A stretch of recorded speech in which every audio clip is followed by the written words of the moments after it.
হে নওজোয়ান যুবকেরা, হে আমার নবী পাকের উম্মত উম্মতিরা, আল্লাহ নবী সাল্লাল্লাহু আলাইহি ওয়াসাল্লামকে সাহাবায়ে কেরামেরা বলতে লেগেছেন, ইয়া রাসূলুল্লাহ, ইয়া হাবিবাল্লাহ, হুজুর, হুজুর আপনার কদমে আমাদের বাপ মা কুরবান হয়ে যান, আপনার কদমে আমাদের বাপ মা কুরবান হয়ে যান। হুজুর আপনাকে বলতে হয় আমাদের ইলমের মধ্যে নাই, আমাদের জ্ঞানের মধ্যে নাই। কাল কিয়ামতের ময়দানে মহাবিচারের দিনেতে আল্লাহ পাক রব্বুল আলামিন কাদের ঈমানটা আশ্চর্য ঈমান, অবাক করে ঈমান হিসাবে ধরবে। আল্লাহ নবী সাহাবায়ে কেরামদেরকে বলতে লাগলেন, ও আমার সাহাবায়ে কেরামেরা, শুনে রাখো, জেনে রাখো, সুম্মা তুবা সুম্মা তুবা সুম্মা তুবা লিমান রাআনি ওয়া আমানা বি। আল্লাহ নবী সাহাবায়ে কেরামদেরকে বলতে লাগলেন, ও আমার সাহাবায়ে কেরামেরা, শুনে রাখো, জেনে রাখো, যারা অনেক পরে আসবে, অনেক পরে আসবে, অনেক পরে আসবে, লিমান রাআনি ওয়া আমানা বি, যারা আমি মুহাম্মাদুর রাসূলুল্লাহকে না দেখে ঈমান আনবে, আমি রাসূলুল্লাহ জানিয়ে দিলাম, তাদেরকে আল্লাহ পাক রব্বুল আলামিন কিয়ামতের ময়দানে মহাবিচারের দিনেতে আল্লাহ পাক তাদের ঈমানটাকে আশ্চর্য ঈমান, অবাক করে ঈমান হিসাবে ধরে নেবে। কারণটা কি?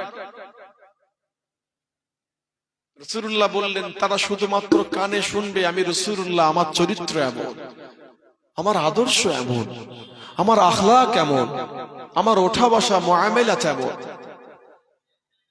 আমার সহানুভূতি এমন, আমার সৌহার্দ্য এমন, আমার ভালোবাসা এমন। রাসূলুল্লাহ বললেন, শুধু তারা কানে শুনবে, আমি রাসূলুল্লাহকে মুহাব্বত করবে। একবার জোরে বলুন না সুবহানাল্লাহ। ঈমান আনবে। ও আমার সাহাবারা, শোনো শোনো, কিয়ামতের দিন যারা আখেরি জামানার শেষ জামানায় আসবে, অনেক অনেক পরে আসবে, তাদের ঈমানটা আশ্চর্য ঈমান, অবাক করা ঈমান, আল্লাহ পাক তাদেরকে ধরবে। একবার জোরে বলুন না সুবহানাল্লাহ। যে কাদের ঈমান বলুন তো? যে আমাদের ঈমান। আল্লাহ নবী সাল্লাল্লাহু আলাইহি সাল্লাম 1400 বছর আগে বলে গিয়েছেন আমার আপনার কথা। সেই নবীর উম্মত আমি, একটু মুহাব্বত ভালোবাসা অন্তরে ভালোবাসি, রাসূলুল্লাহকে মুহাব্বত করি মৌখিক ভাবে, মুখের স্বীকৃতি আমরা দিই, কিন্তু কাজের স্বীকৃতি আমরা কিন্তু দিতে পারি না। অক্ষম হয়ে গিয়েছি আমরা, ব্যর্থ। জবানে রাসূলুল্লাহকে মুহাব্বত করি, ভালোবাসি, এই কথা আমাদের একবার কেন 100 বার জিজ্ঞাসা করলে আমরা বলে দেব। কিন্তু যদি জিজ্ঞাসা করা হয় রাসূলুল্লাহর সুন্নাত, আপনি রাসূলুল্লাহর সুন্নাত হলো বসে পানি খাওয়া, কিন্তু আপনি রাসূলুল্লাহর সুন্নাতকে তাওয়াক্কা না করে দাঁড়িয়ে কেন পানিটা খেলেন? আপনি তো রাসূলুল্লাহকে মুহাব্বত করেন বললেন, ভালোবাসেন বললেন, কিন্তু আপনি তো দাঁড়িয়ে কেন পানিটা খেলেন? কেন আপনি বসে পানিটা খেলেন না? বিসমিল্লাহ বলে কেন পানিটা পান করলেন না? তাই তো নাকি? না, সুন্নাত যেগুলো আমাদের মনের মতো হয়েছে, মুখরোচক হয়েছে, মন মতো হয়েছে, যতটুকু নিতে পেরেছি নিয়েছি, বাকিটা ছেড়ে দিয়েছি। এ পর্যায়ে আমরা আমলে জিন্দেগি তৈরি করছি। আমাদের আমল এভাবেই চলছে, যেটা মন চাইছে, সুবিধা হচ্ছে, সুবিধাবাদী মনে করছি নিজেকে, সুবিধা হচ্ছে, চলো ঠিক আছে, এটা তো করাই যায়, কোনো অসুবিধা নাই। যেটা করতে পারছেন না, নিজের সুবিধা মতো হচ্ছে না, মনের মতো হচ্ছে না, ছেড়ে দিচ্ছে।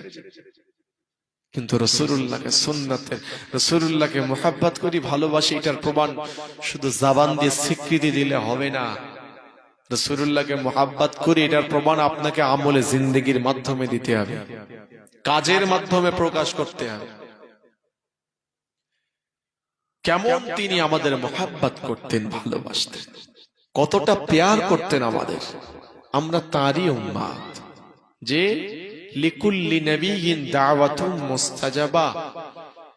পৃথিবীর জমিনে সমস্ত নবী রাসূল পয়গম্বরদেরকে আল্লাহ একটা স্পেশাল অফার, দোয়ার অফার দিয়েছিলেন। কি সেটা? পৃথিবীর জমিনে নবী রাসূল পয়গম্বরেরা ওই দোয়াটা তাদের মুসিবতে, আপদে, বিপদে আল্লাহর দরবারে চেয়ে নেবে। আল্লাহ পাক দিয়েছেন ওই স্পেশাল দোয়া, ওয়াজিব দোয়া। নবীদের চাইতে দেরি হয়েছে, আল্লাহর কবুল করতে দেরি হয়নি। একবার জোরে বলুন সুবহানাল্লাহ। সেটাই হলো ওয়াজিব দোয়া, দোয়ায়ে মুস্তাজাবা। সমস্ত নবীরা দুনিয়ার জমিনে ওই দোয়া চেয়ে নিয়েছেন আল্লাহর কাছে। বিপদে আপদে মুসিবতে পড়েছেন, আল্লাহর কাছে চেয়ে নিয়েছেন। নবী ইউনূস আলাইহিস সালাতু ওয়াস সালাম মাছের পেটে যখন ছিলেন, আল্লাহর কাছে ওই দোয়ার ওসিলায় দোয়া চেয়েছে, আল্লাহ কবুল করেছে। জোরে বলুন সুবহানাল্লাহ। নবী ইব্রাহিম আলাইহিস সালাতু ওয়াস সালাম, যে তাকে যখন আগুনে ফেলে দেওয়া হবে, আল্লাহর কাছে দোয়া চেয়েছিলেন। পরীক্ষায় পড়েছেন, আল্লাহর কাছে দোয়া চেয়েছেন, ওই ওসিলা আল্লাহ কবুল করেছে। জোরে বলুন সুবহানাল্লাহ। নবী আদম আলাইহিস সালাতু ওয়াস সালামের দোয়া কবুল হচ্ছে না, ওই দোয়ার ওসিলায় পৃথিবীর জমিনে আল্লাহর দরবারে দোয়া চাইলেন, আল্লাহ কবুল করলেন। জোরে বলুন সুবহানাল্লাহ। এমন করে করে সমস্ত নবীরা দোয়া চেয়ে নিয়েছিলেন। আল্লাহ নবী সাহাবাদেরকে বলছেন, জানো সব নবীরা এমন করে করে সব দোয়া চেয়ে নিয়েছে, সবাই চেয়ে নিয়েছে। লিকুল্লি নবিয়িন দাওয়াতুম মুস্তাজাবা। এই দোয়ায়ে মুস্তাজাবা সবার চাওয়া হয়ে গেছে পৃথিবীর জমিনে, আমি কিন্তু এখনো চাইনি। একবার জোরে বলা গেল না সুবহানাল্লাহ। ভাইদের বলে যাই, যুবকদেরকে বলে যাই, আল্লাহ নবী সাহাবায়ে কেরামদেরকে বলতে লেগেছেন, ও আমার সাহাবায়ে কেরামেরা শুনে রাখো, জেনে রাখো, আমি মুহাম্মদুর রাসূলুল্লাহ সাল্লাল্লাহু আলাইহি ওয়াসাল্লাম, আমাকে আল্লাহ পাক রব্বুল আলামিন ওই দোয়ায়ে মুস্তাজাবাটা দান করেছে। ওয়াজিব দোয়াটা আমাকে দান করা হয়েছে। ওই দোয়ায়ে মুস্তাজাবা, ওই ওয়াজিব দোয়াটাকে আমি মুহাম্মদুর রাসূলুল্লাহ সাল্লাল্লাহু আলাইহি ওয়াসাল্লাম সংরক্ষণ করে রেখে দিয়েছি, সংরক্ষণ করে রেখেছি। কেন ইয়া রাসূলুল্লাহ, ইয়া হাবিবাল্লাহ, হুজুর পৃথিবী জমিনে সমস্ত নবীরা চেয়ে নিয়েছেন, আপনি কেন চাননি আমাদেরকে বলুন। আল্লাহ নবী বলতে লেগেছে, ও আমার সাহাবারা শোনো বাবা, শোনো শোনো, আমি মুহাম্মদুর রাসূলুল্লাহ সাল্লাল্লাহু আলাইহি ওয়াসাল্লাম ওয়াকিফান ফি নিহায়াতিস সিরাত ইনদা বাবিল জান্নাহ, জান্নাতের দরওয়াজার কাছে পুলসিরাতের কিনারাতে আমি মুহাম্মদ যখন দাঁড়িয়ে থাকব, আমি দেখতে পাবো আমার সম্মুখ দিয়ে পুলসিরাত পার হচ্ছে, আমার উম্মতিরা পার হচ্ছে, কিন্তু তারা পার হতে পারছে না। কারোর হাত কাটা অবস্থায়, কারোর পা কাটা অবস্থায়, কারোর কোমর থেকে আলাদা হয়ে গিয়েছে। ও আমার সাহাবারা শোনো বাবা, শোনো, আমি আল্লাহ পাকের দরবারে দোয়া চাইতে শুরু করে দেব। ওই দোয়াটাকে ওই কিয়ামতের ময়দানে মহাবিচারের দিনেতে জান্নাতের দরওয়াজার কাছে আমি মুহাম্মদ সিজদায় পড়ে গিয়ে আল্লাহ পাকের কাছে দোয়া চাইবো, ও রব্বি আল্লাহ পাক, ইয়া রব্বি সাল্লিম, ইয়া রব্বি সাল্লিম। আমি আল্লাহর প্রশংসা করব, আল্লাহর হামদ করব, আল্লাহর কাছে দোয়া চাইবো, আল্লাহ পাক আপনি আমার গুনাহগার উম্মতিদেরকে তাদের উপরে আপনি রহম করুন, তাদের উপরে আপনি দয়া করুন, রহম করুন, রহম করুন। আল্লাহ পাক রব্বুল আলামিন জিবরাইল আলাইহিস সালাতু ওয়াস সালামকে দিয়ে জিজ্ঞাসা করবেন, আল্লাহ নবীকে বলতে লাগবেন, আল্লাহ পাক বলছেন, ইরফা রাসাক। হে নওজোয়ান যুবকেরা, হে আমার নবী পাকের উম্মতিরা, আল্লাহ পাক রব্বুল আলামিন আমাদের নবীকে বলবেন, ইরফা রাসাক, ও আমার দোস্ত, ও আমার হাবিব, আপনি আপনার মাথাটা তুলুন, মাথাটা তুলুন। সালতুতা, সালতুতা, আপনি আমার কাছে চান, আমি আল্লাহ পাক আপনাকে দিতে থাকবো। কুল ইউসমা লাক, আপনি আমাকে বলুন, আজকে দিনে আপনারই কথা একমাত্র শোনা হবে। ইরফা রাসাক, আপনি মাথা তুলুন, সাল তু'তা, আপনি কি চান আমাকে বলুন, আমি আল্লাহ আপনাকে দিতে থাকবো। জোরে বলুন সুবহানাল্লাহ। ওয়া কুল ইউসমা লাক, এবং আপনি বলতে থাকুন, আপনার কথা শুনতেই থাকা হবে। একবার জোরে বলা গেল না? সেই নবীর উম্মত আমি। আল্লাহর নবী বললেন আমি দোয়া চাইবো না, আমি চাইবো ওইখানে গিয়ে। একবার জোরে বলা গেল না সুবহানাল্লাহ। তো কি মনে হয় আল্লাহর নবী আমাদের জন্য দোয়া করবেন? আমাদের জন্য দোয়া চাইবেন? আপনি বলবেন হ্যাঁ, কেন চাইবেন না? অবশ্যই চাইবেন। আলহামদুলিল্লাহ, রাসূলুল্লাহকে যদি মুহাব্বত পুরোপুরি হয়ে থাকে, রাসূলুল্লাহর ইত্তেবা, রাসূলুল্লাহ তাবেদারি, রাসূলুল্লাহর পেরবি, রাসূলুল্লাহর অনুসরণ অনুকরণটাও তেমন হবে। যে যাকে অন্তর থেকে মুহাব্বত করে ভালোবাসে, সে তার কথা শোনে। কথা ঠিক কি না ভুল বলুন? যে তাকে অন্তর থেকে ভালোবাসতে হবে, মৌখিক নয়। ভালোবাসি মৌখিক বলা যাবে না। ও বলল, তাহলে ও তার কথা শুনবেন কি শুনবেন না, ওটা আপনার ব্যক্তিগত হয়ে যায়। মন মর্জি, কখনো শুনলেন কখনো শুনলেন না। আর যখন কাউকে অন্তর থেকে ভালোবাসেন, অন্তর থেকে মোহাব্বত করেন, অন্তর থেকে প্রেম করেন, অন্তর থেকে প্যার করেন, তার প্রত্যেকটা কথায় আপনি কিন্তু মান্যতা দেন, তার প্রত্যেকটা কথা কিন্তু আপনি শোনেন। কথা ঠিক কিনা ভুল বলুন? কাজী রাসূলুল্লাহর আশিক বলে দাবি করি, রাসূলুল্লাহর উম্মত হিসেবে নিজেকে দাবি করি, কিন্তু রাসূলুল্লাহর সুন্নাতের মুহাব্বত নেই, রাসূলুল্লাহর সুন্নাতের পেরবি নেই, অনুকরণ অনুসরণ নেই আমাদের মধ্যে। বিশ্বাস করুন, আজকে আমি আপনি পৃথিবীর জমিনে এসেছি, এটাও কিন্তু তারই বাদৌলত। একবার জোরে বলুন সুবহানাল্লাহ। যে সমস্ত নবীরা হাত তুলে দেবে, মানুষ ছুটে ছুটে ছুটে ছুটে যাবে, কিয়ামতের ওয়াকিয়াত আপনারা জানেন, কেউ কথা বলতে পারবে না আমাদের নবী ছাড়া। তাহলে বলুন, আমরা সেই নবীর উম্মত। শ্রেষ্ঠ নবী আল্লাহ আমাদের করলেন, আমাদের নবীকে শ্রেষ্ঠত্ব দান করলেন, শ্রেষ্ঠ নবীর জন্য আমাদের শ্রেষ্ঠত্ব দান করলেন, আখিরি জামানার উম্মত করলেন। এতে কি আমরা অখুশি নাকি? অন্যান্য নবীদের মতন তো নয় আমাদের অবস্থা, অন্যান্য নবীদের উম্মতদের মতন অবস্থা তো আমাদের হয়নি, সেই কষ্টতে আমাদের পড়তে হয়নি যে সারাদিনে 50 ওয়াক্ত নামাজ পড়তেন তাঁরা। কত ওয়াক্ত? 50 ওয়াক্ত।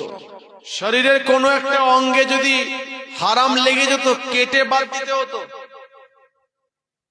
বুঝতে পারছেন না? আজকে আমাদের নবী রাহমাতাল লিল আলামিন হুজুর আকরাম সাল্লাল্লাহু আলাইহি সাল্লামের ওসিলাতে 50 ওয়াক্তের নামাজের সওয়াব আল্লাহ 5 ওয়াক্তের নামাজের মধ্যে দিয়ে দিয়েছে। জোরে বলুন সুবহানাল্লাহ। আজকে সেই নবীর ঘরের উম্মত আমি আপনি। রাসূলুল্লাহর মুহাব্বত অন্তরে থাকলে কি হবে? রাসূলুল্লাহকে মানি না, এটাই বাস্তবতা। বিশ্বাস করুন, রাহমাতাল লিল আলামিনকে আল্লাহ পাক ইমামুল মুরসালিন করলেন। জেরুজালেম মসজিদুল আকসাতে, সেখানে ইমামতিত্ব করলেন সমস্ত নবিয়ুনা আলাইহিমুস সালামদের, সমস্ত নবীদের ইমামতিত্ব করলেন। ইমামুল মুরসালিন লাকাব পেলেন। জিবরাইল আলাইহিস সালাতু ওয়াস সালাম দাঁড়িয়ে, ভাইদের বলে যাই, যুবকদেরকে বলে যাই, আল্লাহ নবী দাঁড়িয়ে রয়েছেন মসজিদুল হারাম থেকে মসজিদুল আকসা পর্যন্ত। আল্লাহ নবীকে নিয়ে যাওয়া হলো বোরাকে করে। হে নওজোয়ান যুবকেরা, হে আমার নবী পাকের উম্মত উম্মতিরা, আল্লাহ নবী বলতে লেগেছেন, আমাকে নিয়ে যাওয়া হলো মসজিদুল হারাম থেকে নিয়ে মসজিদুল আকসা পর্যন্ত। মসজিদুল আকসাতে গিয়ে আমি দেখতে পেলাম লাখো লাখো মানুষ, হাজারো হাজারো মানুষ দাঁড়িয়ে আছে। আমি কাউকে চিনতে পারছি না, কারোর সাথে চিনতে পারছি না, কাউকে বুঝতেও পারছি না কে। আমাকে জিবরাইল আলাইহিস সালাতু ওয়াস সালাম আমাকে নিয়ে গেলেন, আমাকে নিয়ে গিয়ে ওই জায়গায় দাঁড় করিয়ে দিলেন। কোথায়? মসজিদুল আকসার মিম্বারের সম্মুখে। হে নওজোয়ান যুবকেরা, হে আমার নবী পাকের উম্মতিরা, আল্লাহ নবী সাল্লাল্লাহু আলাইহি ওয়াসাল্লাম বলছেন, আমাকে দাঁড় করিয়ে দিয়ে জিবরাইল আলাইহিস সালাতু ওয়াস সালাম ওই মসজিদুল আকসা, জেরুজালেমের আকসা মসজিদের পাশে একটি জায়গায় উঁচু জায়গা রয়েছে, ওই উঁচু জায়গাতে তিনি দাঁড়িয়ে আযান দিয়ে দিলেন। নামাজের সময় হয়ে গেল, এমন অবস্থাতে সমস্ত নবীরা দাঁড়িয়ে আছে, সমস্ত নবীরা দাঁড়িয়ে মুহাম্মাদুর রাসূলুল্লাহ সাল্লাল্লাহু আলাইহি ওয়াসাল্লাম তিনি মাঝখানে দাঁড়িয়ে রয়েছেন, প্রথম কাতারের মাঝখানে তিনি দাঁড়িয়ে। ডান দিকে নবীরা দাঁড়িয়ে আছে, বাঁ দিকে নবীরা দাঁড়িয়ে রয়েছে, পিছনে নবীরা সব দাঁড়িয়ে রয়েছে। কে ইমামতি করবে? নবিয়ুনা আদম আলাইহিস সালাতু ওয়াস সালাম তিনি ভাবছেন, আমি বোধহয় ইমামতি করব, কারণ আমি আদি পিতা। এমন করে করে প্রথম কাতারের নবীরা ভাবনা চিন্তা করতে থাকে, এই বোধহয় জিবরাইল আমাকে টেনে নিয়ে ইমামতি জায়গায় দাঁড় করিয়ে দেবে, এই বোধহয় আমাকে ইমামতি করতে হবে, নামাজ পড়াতে হবে, সমস্ত নবীদের ইমাম হতে হবে। হে নওজোয়ান যুবকেরা, আল্লাহ পাকের হুকুম হয়ে গেল, জিবরাইল আলাইহিস সালাতু ওয়াস সালামকে জানিয়ে দেওয়া হলো, ও জিবরাইল, তুমি তোমার আমার মুহাম্মাদুর রাসূলুল্লাহ সাল্লাল্লাহু আলাইহি ওয়াসাল্লাম আমার দোস্ত, আমার হাবিবকে, আমার মুহাম্মদকে ইমামতি জায়গায় দাঁড় করিয়ে দাও।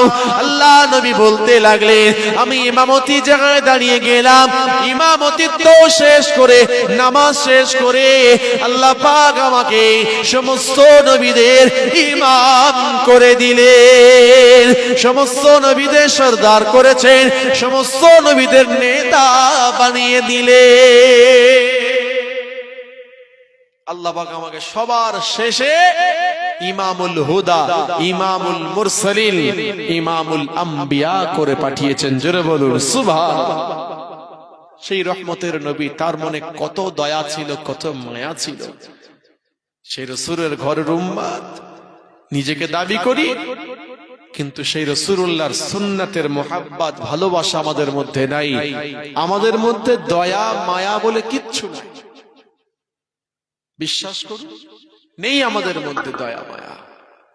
প্রতিশোধ নিতেই ব্যস্ত, প্রতিশোধ নিতে ব্যস্ত। কখনো কথার প্রতিশোধ নিচ্ছি, কখনো আঘাতের প্রতিশোধ নিচ্ছি। যে যে অবস্থাতে আঘাত করছে, আঘাত হয় কথার মাধ্যমে, নতুবা হাতের মাধ্যম, নতুবা পায়ের মাধ্যম, নতুবা ব্যবহারের মাধ্যম। যে যে অবস্থায়, যে মাধ্যম দিয়েই আঘাত করুক না কেন, আমাকে তার পাল্টা তার থেকে বেশি জবাব দিতে হবে, তার থেকে বেশি আঘাত করতে হবে। বিশ্বাস করুন, যদি বিশ্বাস না হয়, একজনকে দাঁড় করিয়ে খামাখা একটু মুড নিয়ে রেগে গিয়ে বলেন, তোকে টেনে চড় মারবো, একটা জিনিস ভুল করেছে ধরুন, আপনি কি ভাবছেন আপনাকে ছেড়ে দেবে নাকি? ও আপনাকে চড় মেরে বসে থাকবে। আপনি শুধু বলবেন তোকে চড় মারবো, কিন্তু ও আপনাকে চড় মেরে বসে থাকবে। কথা ঠিক কিনা বলুন? যে এমন কথা বুঝতে পারছেন না আপনারা? রাসূলুল্লাহর সুন্নাতের মুহাব্বত, রাসূলের আদর্শ আমাদের মধ্যে নাই। আছে আলহামদুলিল্লাহ, নেই বলাটা একদমই ভুল হবে, কিন্তু খুবই অল্প। মন মর্জি রাখলে তো হবে না, পুরোপুরি রাখতে হবে, রাসূলের সুন্নাতের মুহাব্বত করতে হবে। ভাইদের বলে যাই, যুবকদেরকে বলে যাই, আল্লাহ নবী সাল্লাল্লাহু আলাইহি ওয়াসাল্লাম সিদ্দিক আকবর রাদিয়াল্লাহু তাআলা আনহু, আল্লাহ নবী জলিল কদর সাহাবা, আশারে মুবাশশিরা, 10 জন সাহাবার একজন সাহাবা। হে নওজোয়ান যুবকেরা, হে আমার নবী পাকের উম্মতিরা, আল্লাহ নবী সাল্লাল্লাহু আলাইহি ওয়াসাল্লামকে আল্লাহ পাক রব্বুল আলামিন পাঠালেন নবী করে। খলিফা করলেন, সাহাবায়ে কেরামেরা রইলেন আল্লাহ নবীর সাথে। সিদ্দিক আকবর কে ছিলেন না আবু বকর সিদ্দিক রাদিয়াল্লাহু তাআলা আনহু। তার অন্তরে আল্লাহর ভয় কতটা ছিল, আল্লাহর ভীত কতটা ছিল, ভীত সন্ত্রস্ত আল্লাহ পাকের ভয় তার অন্তরে কতটা ছিল। আল্লাহর ভয় ভীত সন্ত্রস্ত তার মধ্যে কতটা ছিল। অথচ তিনি আশারায়ে মুবাশশিরা 10 জন জান্নাতে খুশখবরি পাওয়া 10 জন সাহাবার একজন কে হযরতে আবু বকর সিদ্দিক রাদিয়াল্লাহু তাআলা আনহু।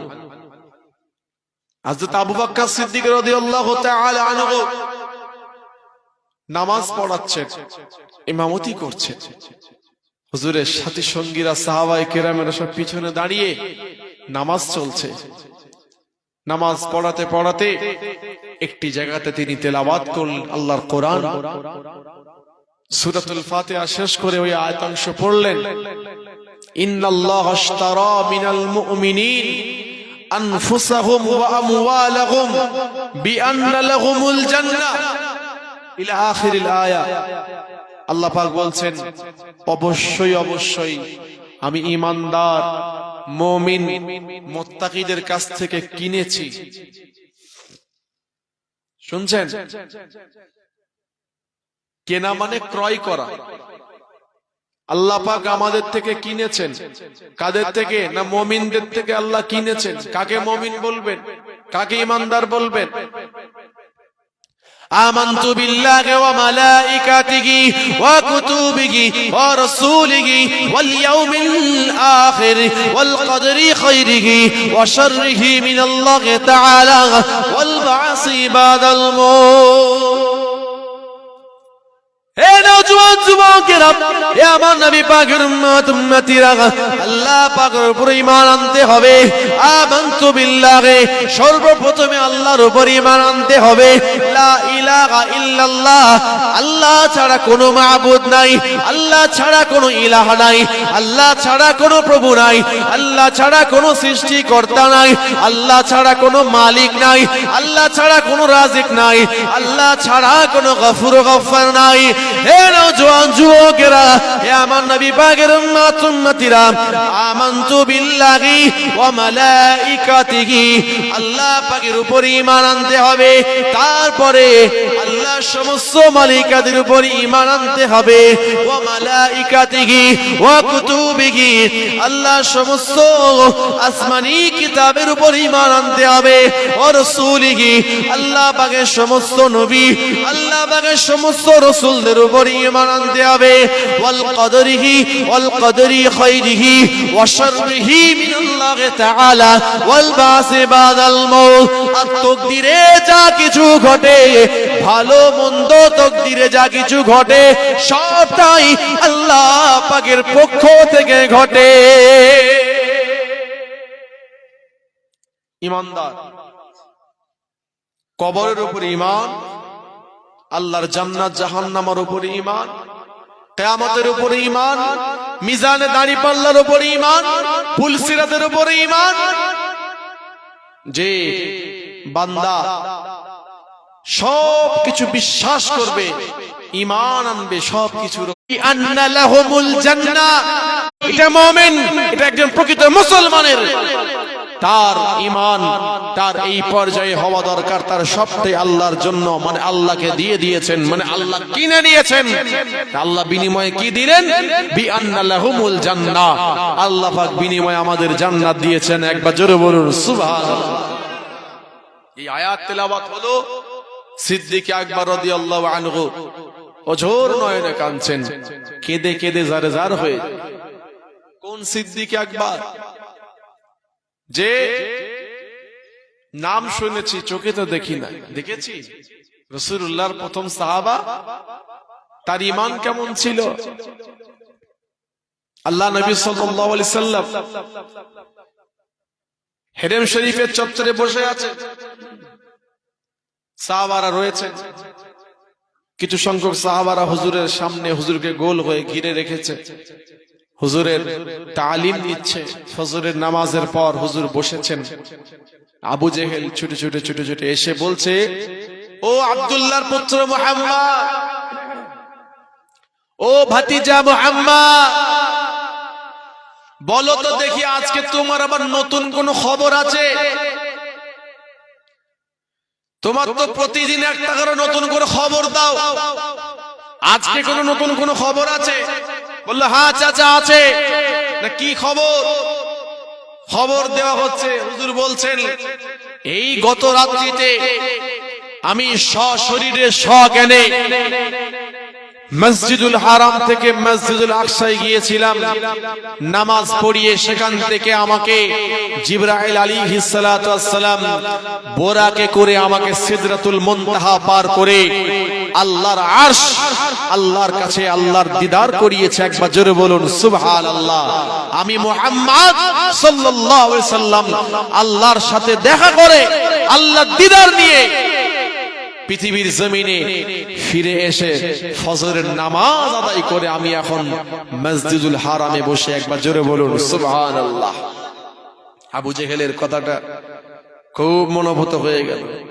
আবু জেহেল তো ভালো ভালো যাবে, অপমান করা যাবে, অপদস্থ করা যাবে, ফাঁসানো যাবে, তার থেকে মানুষকে দূরে সরানো যাবে, এই চেষ্টা তারা সদা সর্বদাই করত।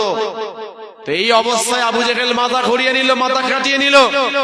এই একটা কথা পেয়েছি, মুহাম্মাদের ভালোবাসার মানুষগুলোর কাছে গিয়ে একটু বলি, যাতে মুহাম্মাদকে তারাও পাগল মনে করে, যেমনটা আমি মনে করছি। এটা কি অসম্ভব? সম্ভব হতে পারে? একটা মানুষ এক্ষুনির একটা রাত্রিতে একটা মুহূর্তের মধ্যে বলে কি মসজিদুল হারাম থেকে মসজিদুল আকসা গিয়ে নামাজ পড়িয়েছে, সেখান থেকে সিদরাতুল মুনতাহা গিয়ে আল্লাহর সাথে দেখা হয়েছে, জান্নাত জাহান্নাম দেখে সমস্ত নবীদের সাথে সাক্ষাৎ করে প্রত্যেকটা আসমান, সাত তাবক আসমান ভেদ করে আবার পুনরায় নিচে ফিরে এসে নামাজ পড়ে ফজরের নামাজের পর আবার সামনে দাঁড়িয়ে আছে, সামনে বসে আছে। এটা কি কোনোদিন সম্ভব হতে পারে? আবু জেহেল মাথা খাটাচ্ছে। সে মাথা খাটিয়ে খাটিয়ে চিন্তা ভাবনা করলো, আবু বকরের কাছে যেতে হবে, কারণ সে হলো মুহাম্মাদের প্রথম খুঁটি, মুহাম্মাদের প্রথম লাঠি, মুহাম্মাদের প্রথম সাথী সাল্লাল্লাহু আলাইহি সাল্লাম, আমাদের নবীর জলিল কদর সাহাবা, হুজুরের শ্বশুর জি সিদ্দিক আকবর রাদিয়াল্লাহু তাআলা আনহু। ভাইদের বলে যাই, যুবকদেরকে বলে যাই, আবু জেহেল আমাদের নবীকে জিজ্ঞাসা করতে লেগেছে, ও আব্দুল্লাহর পুত্র মুহাম্মদ, বলো বলো বলো, তুমি যে কথাটা আমাকে বললে, যে কথাটা আমাকে শোনালে, এখন এই কথাটা হুবহু কথাটাকে আমি কি মানুষকে শোনাতে পারি? তুমি যে কথাটা বলেছো, যা বলেছো, আমি কি পুরোপুরি এই কথাটাই আমি মানুষকে শোনাতে পারি, মানুষকে বলতে পারি? তুমি কি বলো? আল্লাহ নবী সাল্লাল্লাহু আলাইহি ওয়াসাল্লাম সাহাবায়ে কেরামদেরকে নিয়ে বসে রয়েছেন। আল্লাহ নবী আবু জেহেলকে বলতে লাগলেন, ও আবু জেহেল চাচা, আপনি বলতে পারেন, আপনি যান, আপনি শোনান, কোনো অসুবিধা নাই, আমি যা বলেছি সব ঠিক বলেছি। আবু জেহেল দৌড়াতে দৌড়াতে দৌড়াতে অন্য কারোর বাড়িতে গেল না, মাথায় ঠিক করে নিল সব থেকে বেশি মহব্বত করে আবু বকর, যে আবু বকরকে একটু জানিয়ে আসি, শুনিয়ে আসি, পাগল মুহাম্মাদের কথা একটু বলে আসি। আবু বকর হুজুরের কাছে এসে হাজির হয়ে গিয়েছে। আবু জেহেল হাঁপাতে হাঁপাতে বলে, ও আবু বকর, শোনো শোনো শোনো, তুমি কি শুনেছো, তুমি কি জানো, প্রতিদিনের ন্যায় তোমার মুহাম্মদ আজকে দিনে তো ব্যতিক্রম ছিল না, একটা নতুন খবর দিল। কি? সে নাকি আল্লাহর আরশে গিয়েছিল, মেরাজ শরীফে তার মেরাজ ঘটেছিল, তার ঘর থেকে, জি বাড়ি থেকে, মসজিদুল হারাম থেকে নিয়ে মসজিদে আকসা পর্যন্ত বোরাকে করে, সেখান থেকে আবার বোরাকে করে আল্লাহর আসমানে গিয়েছিল, আল্লাহর সাথে সাক্ষাৎ করে আবার পুনরায় পৃথিবীর জমিনে ফিরেছে। জানো, হেরাম করে বলেছে, পাগল, মুহাম্মাদের কথার কোনো দাম নেই। বলুন না নাউযুবিল্লাহ মিন যালিক। এই জোরে বলুন না নাউযুবিল্লাহ। মনে করেছে আবু জেহেল ভেবেছে আমার কথা শুনে আবু বকর রেগে যাবে, উড়িয়ে দেবে কথাটাকে, মুহাম্মাদের দরবার ছেড়ে দেবে। কিন্তু এটার বিপরীত হয়ে গেল। আবু জেহেলকে সিদ্দিক আকবর জিজ্ঞাসা করছে, আবু জাহাল, আচ্ছা বলো, তুমি যে কথাটা বলছো এটা কি আমার নবী বলেছে? নবী বলেছে? বলে হ্যাঁ, আমি এক্ষুনি আসলাম ওখান থেকে। হুজুর সিদ্দিক আকবর বলতে লাগলেন, আমি এই কথার উপরে ঈমান এনে নিলাম। একবার জোরে বলুন সুবহানাল্লাহ। এই কথার উপরে এক্ষুনি ঈমান আনলাম। আমার হুজুর যেটা বলেছে সঠিক সত্য বলেছে। একবার জোরে বলুন সুবহানাল্লাহ। ভাইদের বলে যাই, যুবকদেরকে বলে যাই, হযরত আবু বকর সিদ্দিক রাদিয়াল্লাহু তাআলা আনহু দৌড়াতে দৌড়াতে দৌড়াতে আল্লাহ নবীর দরবারে এসে হাজির হয়ে গেলেন। হে নওজোয়ান যুবকেরা, হে আমার নবী পাকের উম্মতিরা, আবু জেহেলকে ছেড়ে দিয়ে আবু বকর সিদ্দিক রাদিয়াল্লাহু তাআলা আনহু আল্লাহ নবীর দরবার শরীফে এসে হাজির হয়ে গেলেন। আর হুজুরকে জিজ্ঞাসা করতে লাগলেন, ইয়া রাসূলুল্লাহ, ইয়া হাবিবাল্লাহ, হুজুর আপনাকে বলতে হয়, আমাকে আবু জাহাল এই মাত্র যে কথাটি গিয়ে শুনিয়েছে সে কি আপনার দরবারে এসেছিল? সে কি আপনি কি তাকে এই কথাগুলো বলেছেন? আল্লাহ নবী বলতে লাগলেন, ও আবু বকর, তুমি যেটা শুনেছো সঠিক শুনেছো। হে নওজোয়ান যুবকেরা, হে আমার নবী পাকের উম্মতিরা, আবু বকর সিদ্দিক রাদিয়াল্লাহু তাআলা আনহু সাথে সাথে বলতে লাগলেন, আমি আপনার এই কথাটাকে আজকে এই জায়গায় দাঁড়িয়ে এক্ষুনি মেনে নিলাম। আপনার সাথে যে মেরাজ ঘটেছে এটা কোনো অসম্ভব নয়। এটা যা কিছু ঘটেছে আমার আল্লাহ পাক ঘটিয়েছে। মেরাজ শরীফ আমি মেনে নিলাম। আল্লাহ নবী বলতে লাগলেন, আবু বকর দাঁড়িয়ে যা, আল্লাহ পাক খুশখবরি দিচ্ছেন। ভাইদের বলে যাই, যুবকদেরকে বলে যাই, আল্লাহ নবী বলতে লাগলেন, ভাই আবু বকর আপনি দাঁড়িয়ে যান, দাঁড়িয়ে যান, আল্লাহ পাক খুশখবরি দিচ্ছেন। কি খুশখবরি দিচ্ছেন? আজকে দিনেতে কোনো রকম প্রমাণ ছাড়া, কোন রকম দলিল ছাড়া, কোন রকম প্রমাণ ছাড়া আপনি আমার এই কথাটাকে বিশ্বাস করেছে, ঈমানের উপরে অটল রয়েছেন, ঈমানের উপরে অবিচল রয়েছেন, আপনি বিশ্বাস করেছেন। আল্লাহ পাক রব্বুল আলামিন আজকে আপনাকে সিদ্দিকী উপাধি দিয়ে দিয়েছে। এই সত্যটাকে মেনে নেওয়ার জন্য কোন রকম দ্বিধাহীন চিত্তে, কোন রকম চিন্তা ভাবনা ছাড়া, দলিল ছাড়া, প্রমাণ ছাড়া বিশ্বাস করে নেওয়ার জন্য আল্লাহ পাক আপনাকে সিদ্দিকী সত্যবাদী উপাধি দিয়ে দিয়েছে। সেই সিদ্দিক আকবর রাদিয়াল্লাহু আনহু তিনি ছিলেন আশারায়ে মুবাশশিরাদের একজন।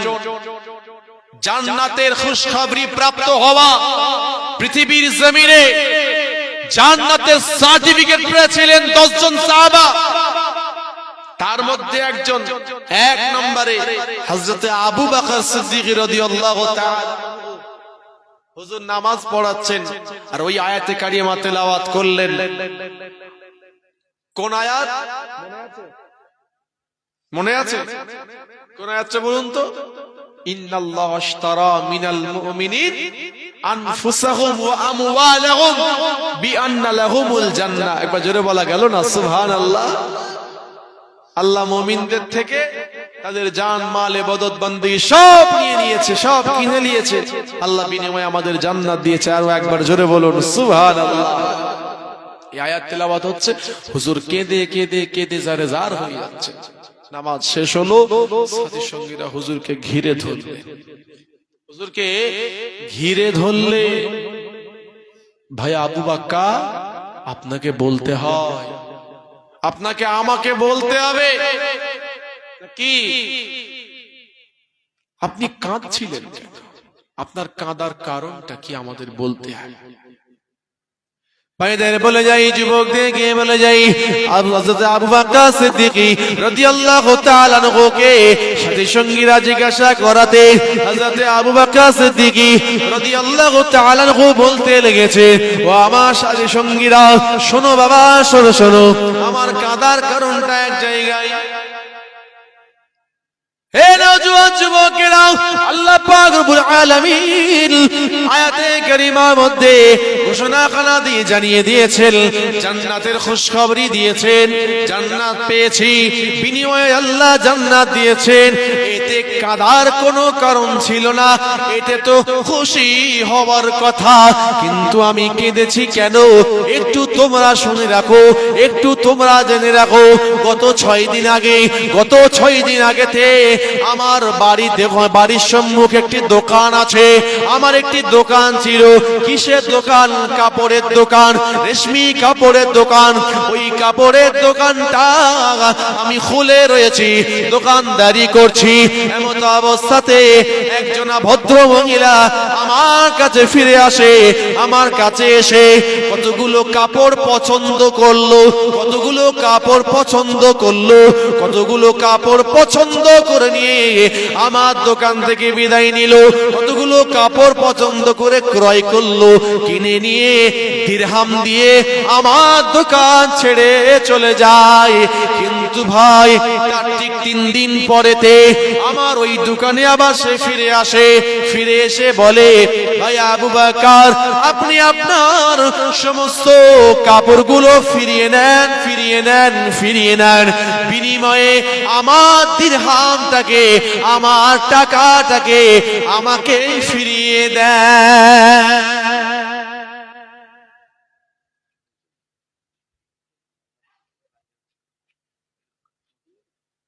আল্লাহু আকবার।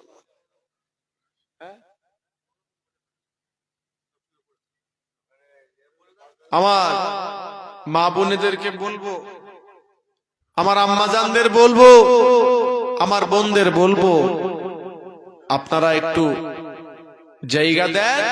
পিছনে যারা সব দাঁড়িয়ে আছে, আমার মা বোনেরা সব দাঁড়িয়ে, তাদের একটু বসার সুযোগ করে দেন। তাই তো নাকি? মাশাআল্লাহ, আল্লাহ পাক রব্বুল আলামিন কবুল করেছেন, তাই তো নাকি? যে আল্লাহ পাক কবুল করেন, পড়ি সকলে আল্লাহুম্মা আমিন। আল্লাহ পাক জান্নাতের বাগানকে খুব সুন্দর করে আল্লাহ সাজিয়ে দিয়েছে, পড়ি সকলে সুবহানাল্লাহ।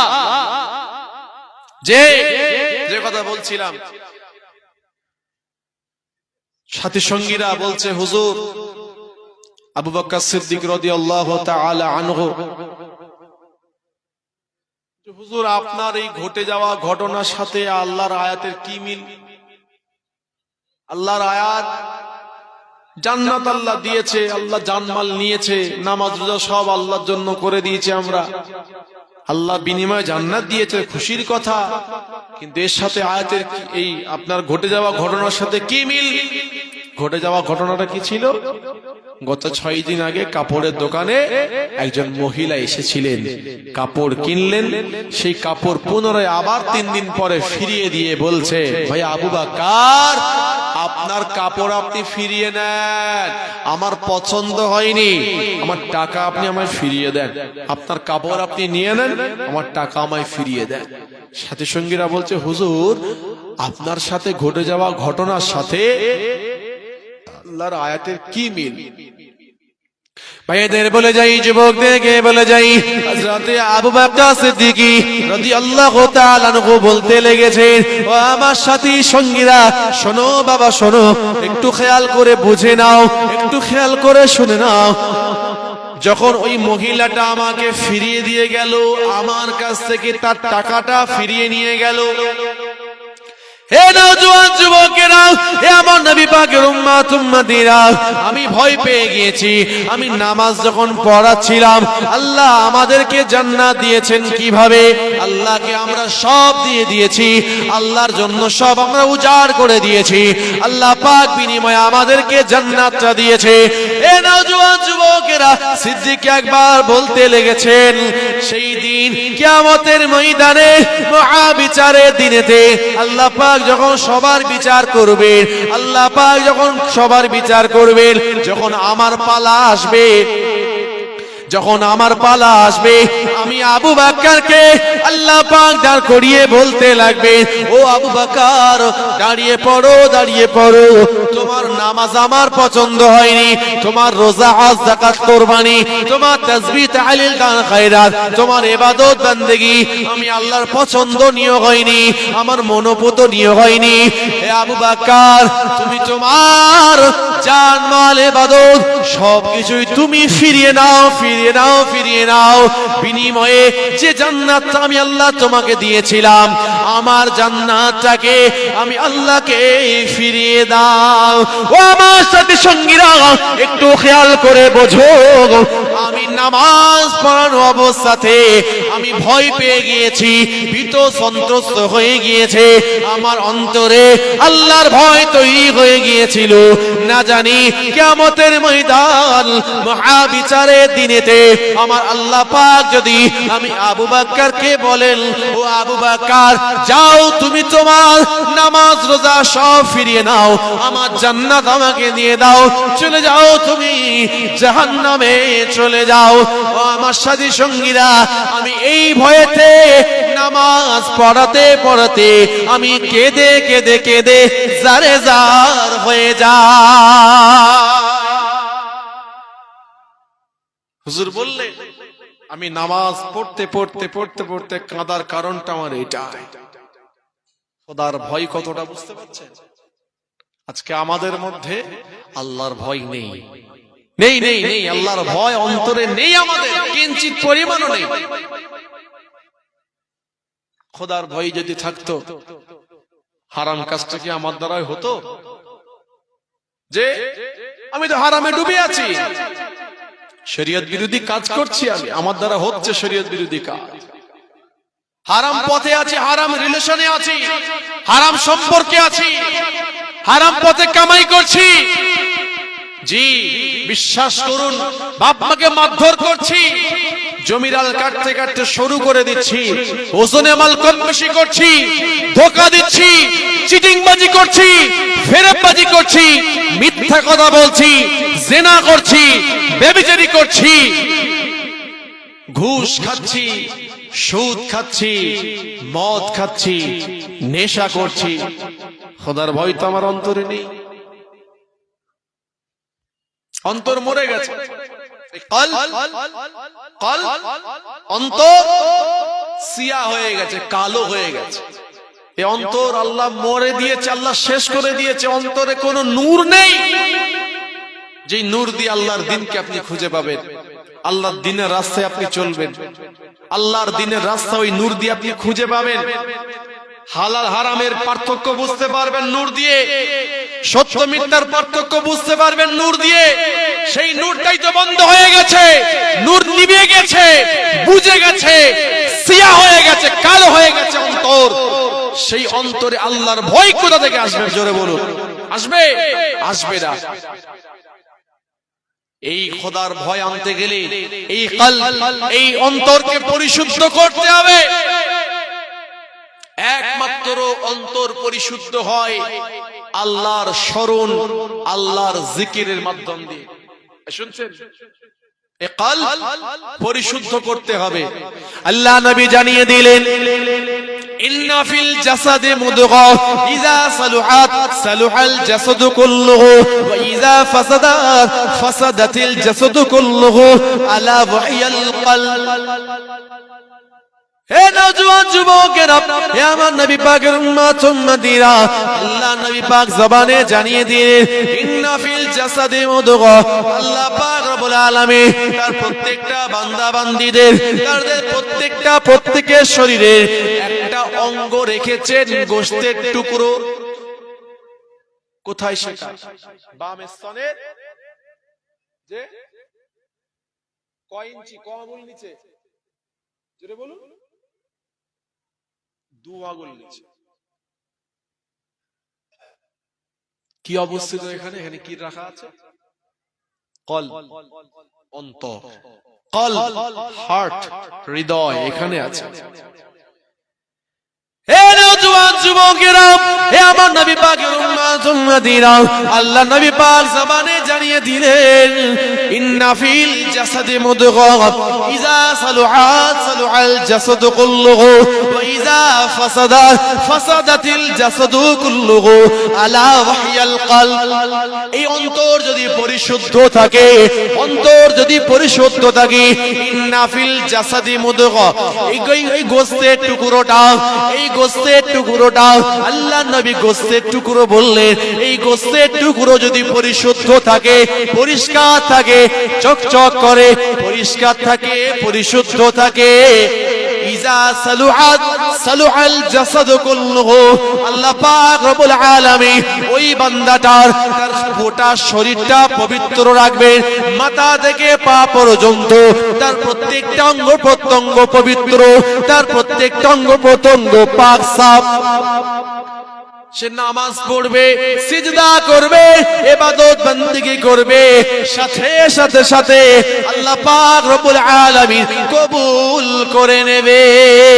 ওয়াইজা ফাসাদাত ফাসাদাতিল জাসাদু কুল্লুহু, এখন ওই গোশতের টুকরো যদি হারাম কাজ করার কারণে, শরীয়ত বিরোধী কাজ করার কারণে ওই অন্তরটা, ওই গোশতের টুকরোটা যদি খারাপ হয়ে যায়, নোংরা হয়ে যায়, কালো হয়ে যায়, সিয়া হয়ে যায়, আল্লাহ নবী জানিয়ে দিলেন, বান্দা বান্দি গোটা শরীরটা অন্ধকার হয়ে যাবে, খারাপ হয়ে যাবে, অপবিত্র হয়ে যাবে।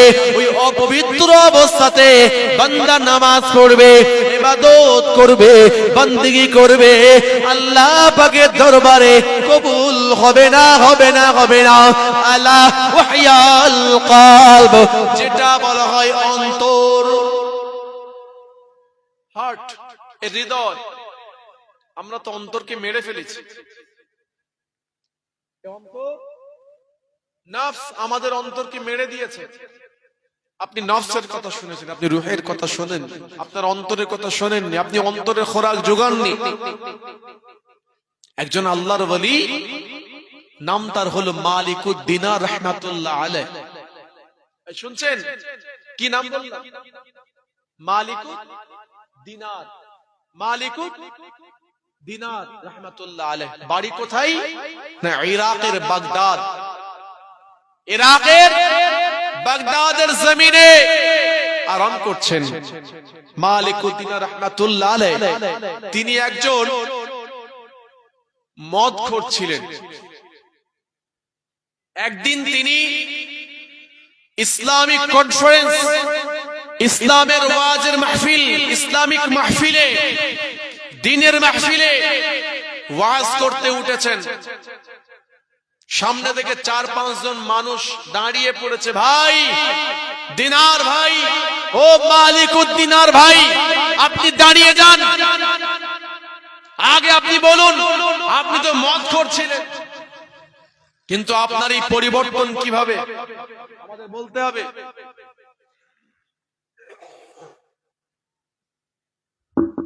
আমাদের বলতে হবে। মালিকুদ দিনার রাহমাতুল্লাহ আলাইহ ওয়াজ বন্ধ করে দিলেন। কিছুক্ষণ চুপ থাকার পরে পুনরায় উঠে দাঁড়িয়ে বলা শুরু করেছেন, ভাই আপনারা যে কথা আমাকে বললেন ঠিকই বলেছেন, আমি আগে মদখোর ছিলাম, কিন্তু আমার পরিবর্তন একটু খেয়াল করে শুনুন তাহলে। মালিকুদ দিনার রাহমাতুল্লাহ আলাইহ বলছেন, আমি একদিন রাত্রিতে আমি যেমন মদের বোতল নিয়ে বাড়িতে প্রবেশ করি, বাড়িতে গিয়ে খাই, আমি আমার বাড়িতে গিয়ে দেখি আমার ওয়াইফ, আমার স্ত্রী, আমার আহাল পরিবার সব ঘরের মধ্যে রয়েছে, নামাজ পড়ছে, নামাজরত অবস্থায় রয়েছে। আমি পাশ কাটিয়ে আমি আমার ঘরে গিয়ে আমার বিছানার পাশে তোপায়া টেবিলের উপরে মদের বোতলটা রেখেছি, সাথে গ্লাসটা রেখেছি। মদটা এবারে ঢেলে খাবো আরাম করে। এমত অবস্থায় আমার ফুটফুটে বাচ্চা মেয়েটা ছুটে ছুটে ছুটে ছুটে এসে খেলা করতে করতে টেবিলের সাথে ধাক্কা মারে। যেই টেবিলের সাথে ধাক্কা লাগে মদের বোতলটা জমিনে পড়ে যায়, নষ্ট হয়ে যায়। তিনি বলছেন তার ঠিক 2 মাস পরে আমি প্রতিদিনই মদের বোতল ওইভাবে নিয়ে যেতাম, খেতাম। তো আমি ঠিক তার 2 মাস 3 মাস পরে আমি পুনরায় ওই মদের বোতল যেমন নিয়ে যেতাম তেমন নিয়ে যাই। আমি নিয়ে গিয়ে বাড়ির মধ্যে প্রবেশ করি, দেখি আমার আহাল পরিবার, আমার স্ত্রী, আমার ওয়াইফ, আমার স্ত্রী নামাজ পড়ছে। জিজ্ঞাসা করলাম কিসের নামাজ পড়ছো? উত্তর দিয়েছিলেন আজকের রাতটা আপনি জানেন না? আজকের রাত্রিটা হলো লাইলাতুল কদরের রাত। একবার জোরে বলুন সুবহানাল্লাহ। কোন লাইলাতুল কদর? ইন্না আনজালনাহু ফি লাইলাতিল কদর। যেই কদরের রাত্রিতে আল্লাহ পাক রব্বুল আলামিন কোরআন নাজিল করলেন। যেটা বলা গেল না সুবহানাল্লাহ। ইন্না আনজালনাহু ফি লাইলাতিল কদর, লাইলাতুল কদরি খায়রুম মিন আলফি শাহর। হে নওজোয়ান যুবকেরা, আল্লাহ পাক জানিয়ে দিলেন এই কদরের রাত্রিটা, যে ব্যক্তি কদরের রাত পেল, ওই কদরের রাতে 1 রাকাত নামাজের সমান 1000 রাকাতের সওয়াব আল্লাহ পাক নামায়ে আমলে দিয়ে থাকে। সেই কদরের রাত স্ত্রী নামাজ পড়ছে, স্বামীর হাতে মদের বোতল, শুনছে মদের বোতল নিয়ে তিনি বলছেন আমি আমার স্ত্রীর পাশ কাটিয়ে গিয়ে আমি আমার ঘরে বসেছি, বিছানার পাশে টেবিলের উপরে মদের বোতল রেখেছি, গ্লাসটাও রেখেছি, এবারে ঢালবো আর আরাম করে খাবো। কিন্তু এমত অবস্থায় আমার মনে পড়ে গেল গত 2-3 মাস আগে আমার এই মদের বোতল আমার বাচ্চা ফুটফুটে বাচ্চা মেয়েটা খেলতে খেলতে এসে ধাক্কা লেগে যাই, মদের বোতল পড়ে গিয়েছিল। এ কথা মনে পড়ে গেল তার। পরক্ষণে তার কথা খেয়াল হলো আমার বাচ্চাটা দুনিয়াতে নাই। গত 1 মাস হলো আমার ফুটফুটে বাচ্চা মেয়েটা আল্লাহর ডাকে সাড়া দিয়ে চলে গিয়েছে। ইন্না লিল্লাহি ওয়া ইন্না ইলাইহি রাজিউন। মালিকুদ্দিন রাহমাতুল্লাহ আলাইহি এই মজলিসে বলছেন তার জীবন পরিবর্তনের ওয়াকিয়া ঘটনা শোনাচ্ছেন। মালিকুদ্দিন রাহমাতুল্লাহ আলাইহি তিনি বলতে লেগেছেন আমার মনে পড়ে গেল ওই বাচ্চা, আমার ফুটফুটে আমার বাচ্চাটার কথা, আমার কলিজার টুকরি সন্তানটার কথা। কত সুন্দর করে ঘরের মধ্যে ঘোরা বেরতো, ঘুরতো বেরতো, খেলাধুলা করতো। বাচ্চাটা আমার আজকের দিনে আর নেই। আল্লাহ তাকে তুলে নিয়েছে, আল্লাহ তাকে ডেকে নিয়েছে। আমি আজকের দিন থেকে তওবা করলাম, আমি আর মদ খাবো না, শরাব পান করবো না বলে তিনি মদের বোতল নিয়ে বাইরে বেরিয়ে গেলেন। মদের বোতলটাকে টান মেরে ছুঁড়ে ফেলে দিয়ে অন্তরে আল্লাহ ঈমানের নূর তৈরি করলেন, নূর পয়দা করলেন। আল্লাহর ভয় অন্তরে তৈরি হলো। বাচ্চাটাকে যদি চলে যেতে হয় আমাকেও চলে যেতে হবে। পৃথিবীর জমিনে কেউ থাকবে না। আমি হারাম কাজ করছিলাম, হারাম খাচ্ছিলাম, না জানি আমার অবস্থা কি হবে, অবস্থা কি হবে। বাচ্চা মেয়ের দুনিয়া থেকে চলে যাওয়াটা বাপের পরিবর্তনের কারণ হয়ে গেল। বিশ্বের মুসলমান শিক্ষা নিয়ে নাও। মালিকুদ্দিন রাহমাতুল্লাহ আলাইহি তিনি বললেন আমি ওযু বানিয়ে নিলাম, তাহারাত পবিত্রতা অর্জন করে নিয়ে বাড়িতে প্রবেশ করে স্ত্রীর পাশেই নামাজের মুসাল্লাটা আমি বিছিয়ে নিলাম। নামাজের মুসাল্লা বিছিয়ে নিয়ে আমি নামাজ পড়লাম। আমি নামাজ পড়লাম, নামাজ 2 রাকাত নামাজ পড়ে এশার নামাজ কমপ্লিট করে লাইলাতুল কদরের নামাজ পড়লাম। নামাজ পড়ে নিয়ে আল্লাহর দরবারে 2টো হাত তুলেছি, আল্লাহ আপনি আমাকে ক্ষমা করে দেন, আল্লাহ পাক আপনি আমাকে মাফ করে দেন। জীবনে গুনাহ করেছি, স্বেচ্ছায় গুনাহ করেছি, সজ্ঞানে গুনাহ করেছি। আল্লাহ পাক আমি আপনার নাফরমানি করেছি, আপনার হুকুমকে অমান্য করেছি। আল্লাহ পাক আমি জানতাম মদ খাওয়া হারাম, তবু আমি মদ খেয়েছি। আল্লাহ আপনি আমাকে ক্ষমা করে দেন, মাফ করে দেন। আজকে দিনেতে এই লাইলাতুল কদর রাত্রিতে আল্লাহ পাক আপনি তো বলেছেন যে আমার কাছে যদি কারোর কিছু চাওয়ার থাকে আমি প্রথম আসমানে নেমে আসি, তোরা আমার কাছে চা, আমি আল্লাহ পাক তোদেরকে তোদের মনের নেক কামনা বাসনাকে পূরণ করে দিই। আল্লাহ পাক আপনি আমার জীবনের সমস্ত গুনাহগুলোকে ক্ষমা করে দেন।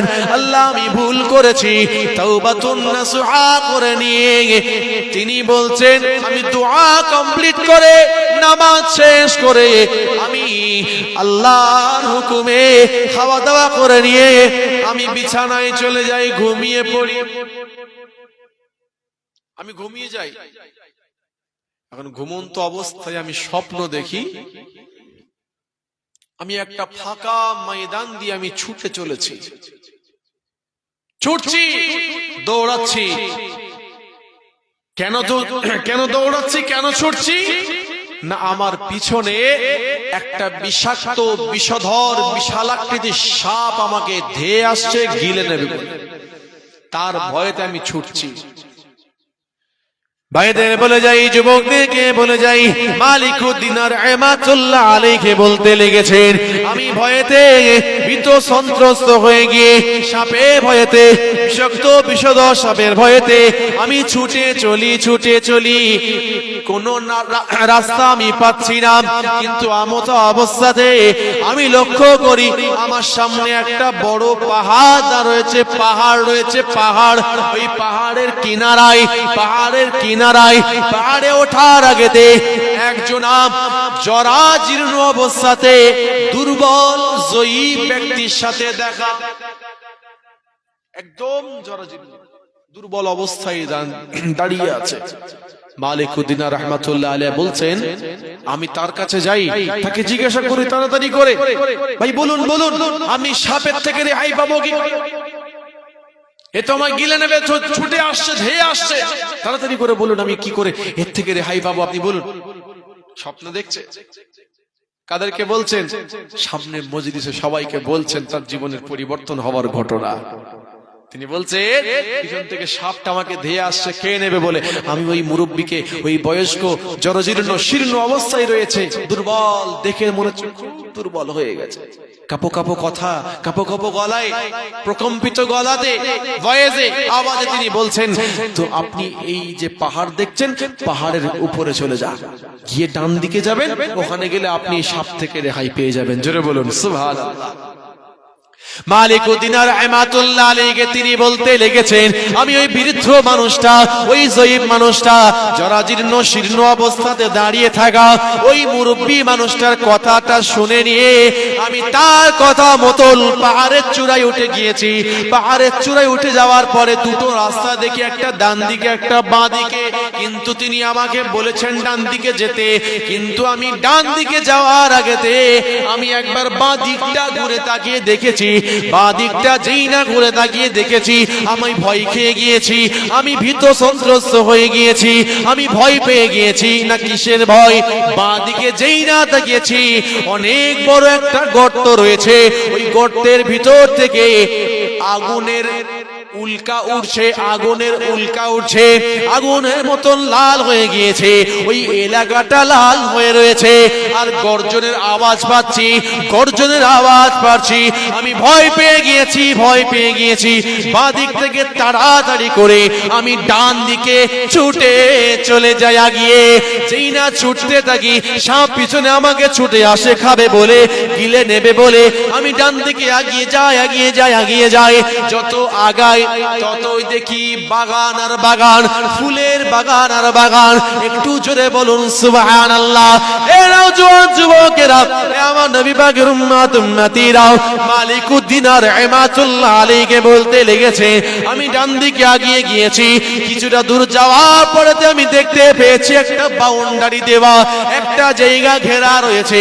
ওই ঘেরার সম্মুখে একজন দারোয়ান দাঁড়িয়ে। আমি ডান দিকে গিয়ে দেখছি এটা ঘেরা রয়েছে, সম্মুখে একজন দারোয়ান দাঁড়িয়ে রয়েছে। আমাকে দেখতে পেয়ে চিল্লে চিল্লে বলছে, চিল্লে চিল্লায় বলছে, কে আছো, কে আছো, তাড়াতাড়ি দেখবে এসো, দেখবে এসো, একজন জাহান্নামী ব্যক্তি এসেছে। তিনি বলছেন, আমাকে যখন এমন ভাবে সম্বোধন করা হলো, আমি তো ভয় পেয়ে গেলাম, আমি অবাক হয়ে গেলাম। যখন আওয়াজ দিয়েছে, ডাক দিয়েছে, এই বাউন্ডারির ভেতর দিকে সব মানুষেরা ছুটে ছুটে ছুটে ছুটে ছুটে ছুটে আসছে।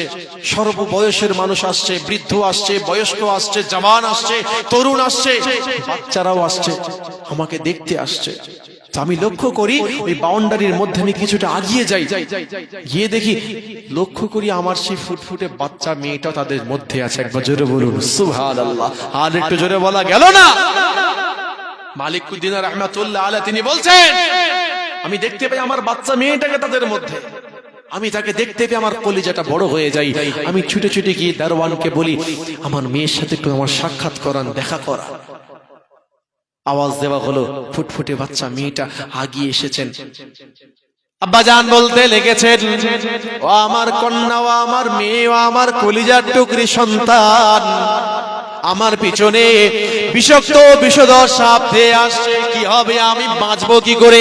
এ তো আমাকে গিলে খেয়ে নেবে, এর থেকে আমি কি করে নাজাত পাবো, কি করে বাঁচবো? হে নওজোয়ান যুবকেরা, বাচ্চা ফুটফুটে মেয়েটা শুধুমাত্র একবার এরকম করে ইশারা করেছে, ডান দিক থেকে বাঁ দিকে ইশারা করে দিয়েছে। যেই না আগুল দিয়ে ইশারা করেছে, সাথে সাথে সাথে সাথে ওই বিষাক্ত বিষধর সাপটা ওইখান থেকে চলে যায়। জোরে বলা গেল না সুবহানাল্লাহ। আব্বাজান অবাক হয়ে গেলেন, কি ব্যাপার, আমি বাঁচতে পারিনি, তার থেকে রেহাই পাইনি, ছুটে ছুটে ছুটে ছুটে আসছি দৌড়ে দৌড়ে, কিভাবে বাঁচবো? তুমি একটা ইশারা করলে, হত বড় একটা বিষাক্ত বিষধর সাপ চলে গেল। আব্বাজান আমরা হলাম জান্নাতি, আব্বাজান আমরা হলাম জান্নাতি, আমরা জান্নাতি। জান্নাতীদের কাছে জাহান্নামের কীট পতঙ্গ কিছুই আসতে পারে না। জোরে বলুন সুবহানাল্লাহ। এ নওজোয়ান যুবকেরা, এ আমার নবী পাকের উম্মত উম্মতিরা, বাচ্চা ফুটফুটে মেয়েটা আব্বাজানকে জিজ্ঞাসা করতে থাকে, ও আমার আব্বাজান, আপনাকে এখানে কে আসতে বললো, কে রাস্তা দেখিয়ে দিল, কে আপনাকে জানালো এখানে গেলে বিষাক্ত সাপের থেকে তুমি নাজাত পেয়ে যাবে? কার হুকুমে আপনি এখানে আসলেন, কার নির্দেশে আপনি এখানে আসলেন? আব্বাজান বলতে লেগেছেন, বাবা, ও আমার ফুটফুটে মায়ে, ও আমার জান, ও আমার কলিজার টুকরি সন্তান, ও আমার মেয়ে, ও আমার কন্যা, তুমি শোনো, আমি যখন দৌড়ে দৌড়ে দৌড়ে আসি, এখন এই পাহাড়ের চূড়ায় ওঠার আগে পাহাড়ের কিনারাতে একজন বৃদ্ধ বয়স্ক জরাজীর্ণ শীর্ণ অবস্থায় দাঁড়িয়ে রয়েছে। খুব দুর্বল মনে হয়েছে দেখে। আলাপ আলোচনা আলাপচারিতা হওয়ার আগে আমি ভয়েতে তাড়াতাড়ি করে জিজ্ঞাসা করেছি, আমি কিভাবে বাঁচবো বলুন? তার পরিচয় জানতে পারিনি, তাকে জিজ্ঞাসা করারও সুযোগ হলো না। আমাকে তিনি বললেন, আপনি চলে যান, চলে যান, চলে যান, পাহাড়ের চূড়ায় গিয়ে ডান দিকে চলে যান। আমি তার নির্দেশ মতন, কথা মতন পাহাড়ের চূড়ায় উঠে আমি ডান দিকে এসেছি। তার কথা মতন আমি ডান দিকে এসে আমি ওই জাহান্নামের ওই বিষাক্ত বিষধর সাপের থেকে রেহাই পেয়ে গিয়েছি। বাচ্চা মেয়ে বলছে, আচ্ছা আব্বাজান, আপনি কি চিনতে পারেন আপনি কি একটু বুঝতে পারেননি সে কে ছিল?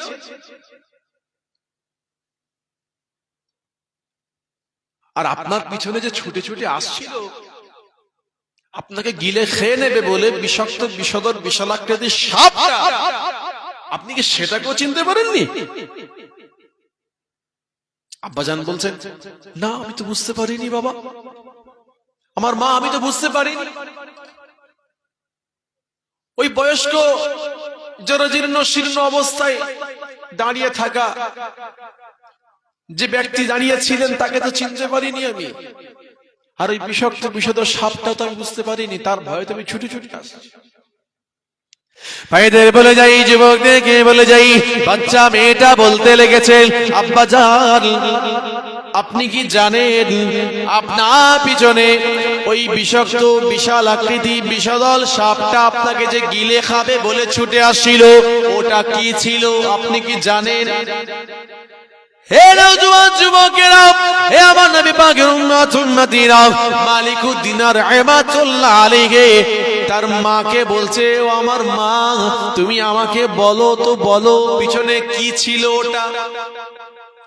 ওটা ছিল আপনার নফস, ওটা ছিল আপনার নফস, যাকে আপনি খাইয়েছেন, তরতাজা করেছেন, যার কথা মতন চলেছেন, যাকে আহার জুগিয়েছেন সর্বদাই, যার কথা মতন চলেছেন, নফসের কথা আপনি শুনেছেন, নফসের কথা মতন আপনি চলেছেন, নফস আপনাকে যা বলেছে তাই করেছেন, নফস আপনাকে বলেছে হারাম কাজ করতে আপনি হারাম কাজ করেছেন, নফস আপনাকে বলেছে হারাম খেতে আপনি মদ খেয়েছেন। আব্বাজান ওই নফসকে আপনি তরতাজা করেছেন, খাইয়ে খাইয়ে খাইয়ে খাইয়ে তরতাজা করেছেন, সেই নফস আপনাকে গিলে নেবে বলে ছুটে আসছিল।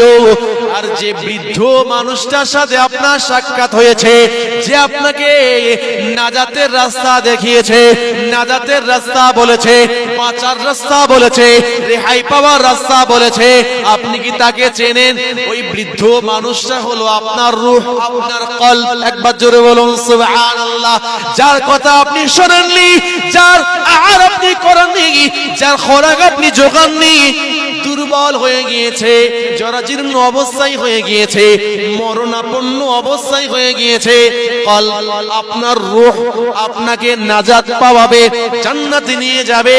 কিন্তু আপনি জান্নাতে নিয়ে যাওয়া রেহাই পানেওয়ালা আপনার রূহের কথা মতন আপনি চলেননি, আপনি নামাজ পড়তেন না, রোজাও রাখতেন না, হজ যাকাত কুরবানি তাসবিহ তাহলিল দান খায়রাত আপনি কিছুই আদায় করতেন না, হালাল মানতেন না, হারামের ভেতরে ডুবে থাকতেন।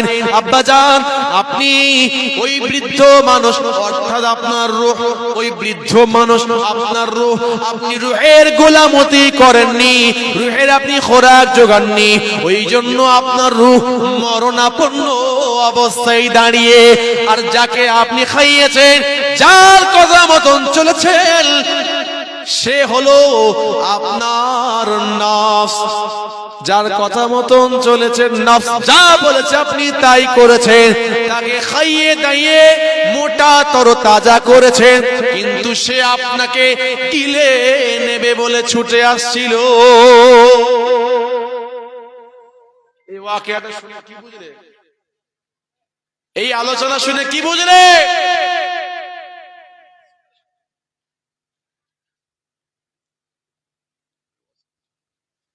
এই আলোচনা শুনে কি বুঝলে? নফসের গোলামতি ছাড়তে হবে। কার গোলামতি? জোরে বলুন, জোরে বলুন। রূহের গোলামতি করতে হবে, এই কলব পরিশুদ্ধ করতে হবে। নফস আপনাকে বলছে হারামের দিকে যেতে হবে, গেলে হবে না, আপনাকে এর দিকে আসতে হবে। আল্লাহ নবী দিন দুনিয়ার বাদশাহ, রাহমাতাল লিল আলামিন, শাফিউল মুজনাবিন, খাতামুন নবিয়্যিন ওয়াল মুরসালিন, হুজুর আকরাম সাল্লাল্লাহু আলাইহি ওয়াসাল্লাম বাড়ির মধ্যে প্রবেশ করছেন। উহুদের ময়দান থেকে যুদ্ধ সেরে বাড়ির মধ্যে প্রবেশ করছেন। আম্মাজান দেখতে পাচ্ছেন দিন দুনিয়ার বাদশাহ মুখে যেন ঠোঁটটা লাড়াচাড়া করে, কি যেন বিড়বিড় বিড়বিড় করে বলে। আম্মাজান বলে, আমি জিজ্ঞাসা করলাম আমি জিজ্ঞাসা করলাম, হুজুর আপনি কি বলেন? হে নওজোয়ান যুবকেরা, হে আমার নবী পাকের উম্মত উম্মতিরা, আল্লাহ নবীকে জিজ্ঞাসা করা হলো।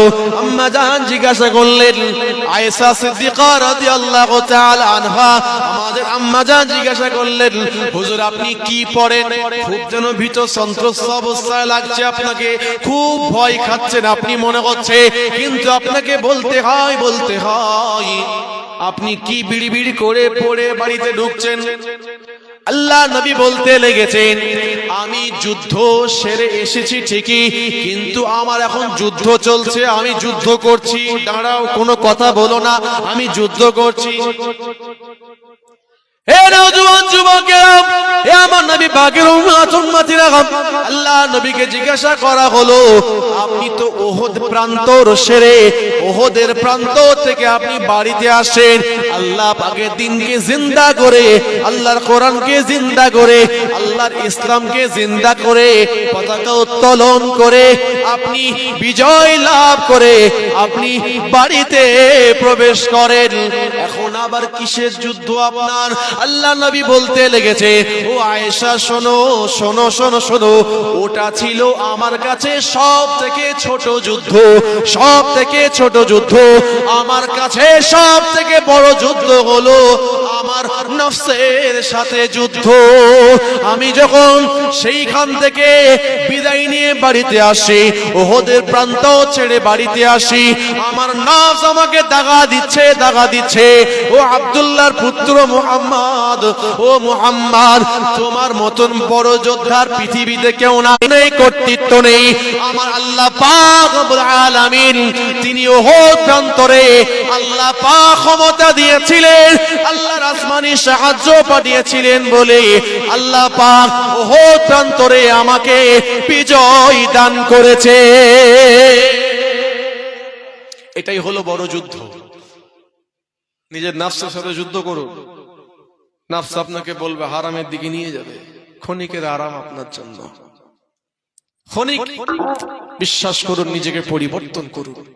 আমরা পরিবর্তন হই, সময় থাকতে থাকতেই পরিবর্তন হই, ফিরে আসি আমরা। শুধু নিজে নয়, নিজের পরিবারটাকেও ঠিক করি, নিজের পরিবারটাকেও বাঁচিয়ে নিই, একটা জান্নাতি সুন্নতি পরিবার তৈরি করি আমরা। যে বর্তমান সময় খুবই কঠিন,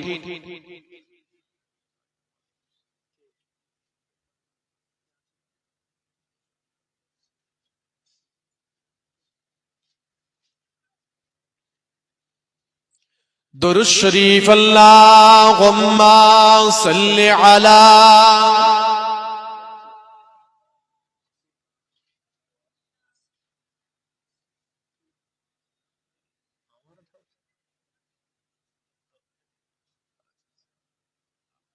মাশাআল্লাহ।